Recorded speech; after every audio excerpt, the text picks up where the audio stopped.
আজকে যাচ্ছি আমরা মেমারি। আর মেমারি কিসের জন্য যাচ্ছি সেটা তোমাদের জানাই চলো। আর ব্লগটা প্রথম থেকে শেষ পর্যন্ত দেখার সবাইকে অনুরোধ করলাম।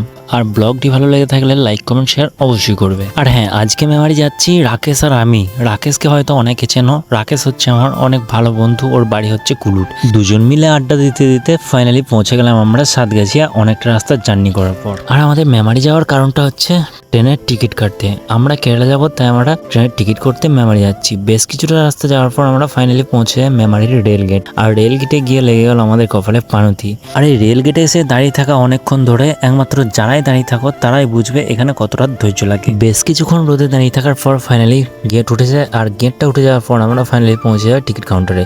আর টিকিট কাউন্টারে গিয়ে একটা ফর্ম নিয়ে নিই। আর ফর্মটা চাঙ্গা করে ফিল আপ করে লাইনে আমি দাঁড়িয়ে পড়ি। আর রাকেশ দিকে ওইদিকে ভিডিও করতে ব্যস্ত। তারপর বেশ কিছুক্ষণ দাঁড়িয়ে থাকার পর ফাইনালি টিকিট বেরিয়ে যায় আমাদের। আর টিকিটটা হয়ে যাওয়ার পর যেন মনে হলো একটু স্বস্তি পেলাম। যাই হোক, এবার যাবো আমরা বাড়ি। তারপর মেমারি থেকে 2 কিলোমিটার বেরিয়ে এসে আমরা অনুরাগ স্টলে পৌঁছে গেলাম। আর এই স্টলটাতে পরোটা আর ডিমের অমলেট খেতে এতটা সুস্বাদু, যারা একমাত্র খেয়েছো তারাই বুঝবে এখানকার খাবার কতটা টেস্টি। যাই হোক, খাবার অর্ডার দেওয়ার সঙ্গে সঙ্গে আমরা খাবার পেয়ে যাই। আর খাবারটা খাওয়ার পর আমরা ডিমের অমলেট একটা করে অর্ডার দিয়ে দিই। পেটটাকে শান্ত করার পর আমরা ফাইনালি বেরিয়ে পড়লাম আবার বাড়ির উদ্দেশ্যে। আর আমার এই ব্লগটা মেমারি সাতগাছিয়া থেকে কে কে দেখছো তাদেরকে বলবো তোমরা একটু কমেন্টে জানিও। তারপর বেশ কিছুটা রাস্তা জার্নি করার পর ফাইনালি আমরা এরকম একটা সুন্দর লোকেশনে পৌঁছে যাই। আর রাকেশ আমাকে বলে নাকি বেলের শরবত খাবে। আর এইখানেই ওই বট গাছের নিচে বেলের শরবত বিক্রি করছে। আর এই গরমকালের রাস্তার ধারে বেলের শরবত, আখের রস এইগুলো খেতে দুর্দান্ত লাগে। যাই হোক, তারপরে আমরা এই স্টলটায় দাঁড়িয়ে গেলাম। আর একটা করে বেলের শরবত অর্ডার দিয়ে দিল রাকেশ। শরবতটা হাতে পাওয়ার পর একটা চুস্কি লাগিয়ে দেখি কেমন হয়েছে। সত্যি বলতে অসাধারণ হয়েছে শরবতটা। আর শরবতটা গ্লাস ছিল 20 টাকা। আর শরবতের দোকানটার লোকেশনটা হেব্বি সুন্দর জায়গায়, একটা বট গাছের নিচে। শরবত খাওয়া হয়ে গেলে তারপরে আমরা আবার যেতে আরম্ভ করি বাড়ির দিকে। আর ফাইনালি পৌঁছে যায় রাধাকান্তপুর।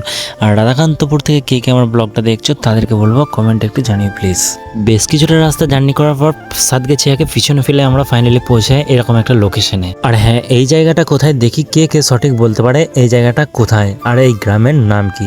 আর যারা যারা আমার এই ব্লগটা এখনো পর্যন্ত দেখছো তাদেরকে মন থেকে অসংখ্য ধন্যবাদ জানাই। তো যাই হোক, মেমারি থেকে অনেকটা রাস্তা জার্নি করার পর ফাইনালি পৌঁছায় কুসুমগ্রাম। আর কুসুমগ্রামে রাকেশ নেমে পড়ে ক্লুট যাওয়ার উদ্দেশ্যে। আর হ্যাঁ, এটাই হচ্ছে আমাদের সেই প্রাণ প্রিয় ভাইরাল কুসুমগ্রাম বাস স্ট্যান্ড। যাই হোক, কুসুমগ্রাম বাজার থেকে আমি বেরিয়ে পড়লাম। আর আমাদের আজকের এই ব্লগটা তোমাদের কেমন লাগলো তোমরা একটু জানিও। আর নেক্সট ব্লগ কীভাবে বানাবো সেটাও তোমরা জানিও কিন্তু। যাই হোক, সবাই ভালো থাকবে, দেখা হচ্ছে নেক্সট একটা ব্লগে।